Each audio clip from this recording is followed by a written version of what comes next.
Tuhan bersamamu. Dan bersama rohmu. Inilah Injil suci menurut Santo Markus. Dimuliakanlah Tuhan. Pada suatu ketika Yesus memanggil orang banyak dan murid-muridnya dan berkata kepada mereka, "Setiap orang yang mau mengikuti aku harus menyangkal diri, memikul salib dan mengikuti aku. Karena barang siapa mau menyelamatkan nyawanya, ia akan kehilangan nyawanya. Tetapi barang siapa kehilangan nyawanya karena aku dan karena Injil, ia akan menyelamatkan nyawanya. Apa gunanya seorang memperoleh seluruh dunia, tetapi kehilangan nyawanya? Karena apakah yang dapat diberikannya sebagai ganti nyawanya? Kalau seseorang malu karena aku dan karena perkataanku di tengah-tengah angkatan yang tidak setia dan berdosa ini, maka anak manusia pun akan malu karena orang itu apabila ia datang kelak dalam kemuliaan Bapa-Nya diiringi malaikat-malaikat kudus." Kata Yesus lagi kepada mereka, "Aku berkata kepadamu, sungguh di antara orang yang hadir di sini ada yang tidak akan mati sebelum mereka melihat kerajaan Allah datang dengan kuasa."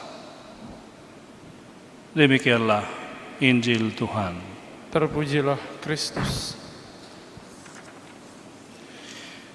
Saudara-saudari yang terkasih, bacaan Injil kita hari ini mengingatkan kita bahwa hidup kita ini di dunia hanya sementara. Tujuan hidup kita bukan dunia ini, tetapi lewat. Kita hanya lewat saja di dalam perjalanan ke kerajaannya Bapa di surga. Tapi perjalanan ini dan hidup kita adalah menjadi bermakna hanya kalau kita menggunakan itu untuk melakukan kehendaknya Allah. Nah, kehendaknya Allah bisa dilakukan dengan pengorbanan sampai kita bisa mengorbankan bukan hanya waktu kita, talenta kita, tapi hidup kita.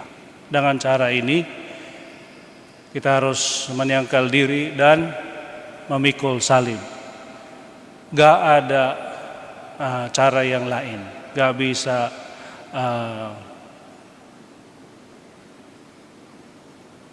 kita gak bisa milih cara yang lain.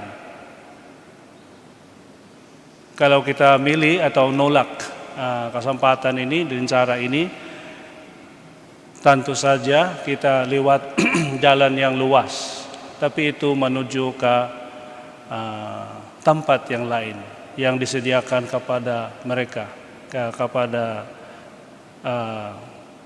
malaikat-malaikat yang jatuh, yang jahat. Jadi inilah inti hidup kita. Tetapi begitu pun, meskipun hidup kita ada kesulitan, tetap ada salib, ada masalah, janganlah itu anggap hal yang gak bagus. Karena semua saja yang disediakan oleh Tuhan kepada kita ada maknanya. Jadi kita terus-menerus carilah makna dan gunanya. Pasti ada. Bagaimana susah pun dan jelek pun kelihatannya, tetap ada gunanya. Dan ini sudah dibuktikan oleh Tuhan Yesus pada kita. Karena dia sudah anak Allah, dia sudah berkuasa, tapi tetap dia memikul salibnya. Satu kali Santo Petrus menghalangi itu, bilang gak usah menjalankan itu.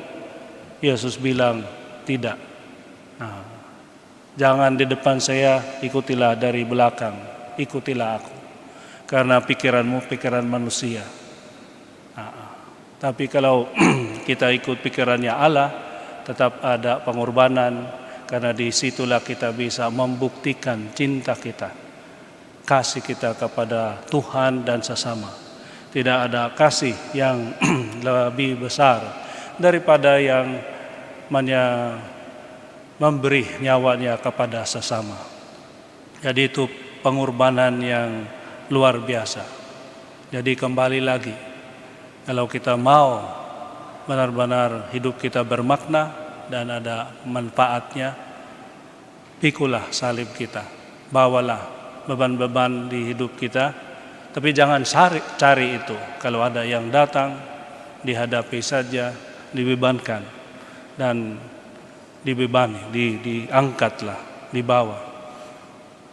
Dengan cara itu kita bisa berkembang menjadi lebih dewasa, dan saat kita benar-benar bisa mengorbankan diri buat sesama, dan hidup kita menjadi berkat. Amin.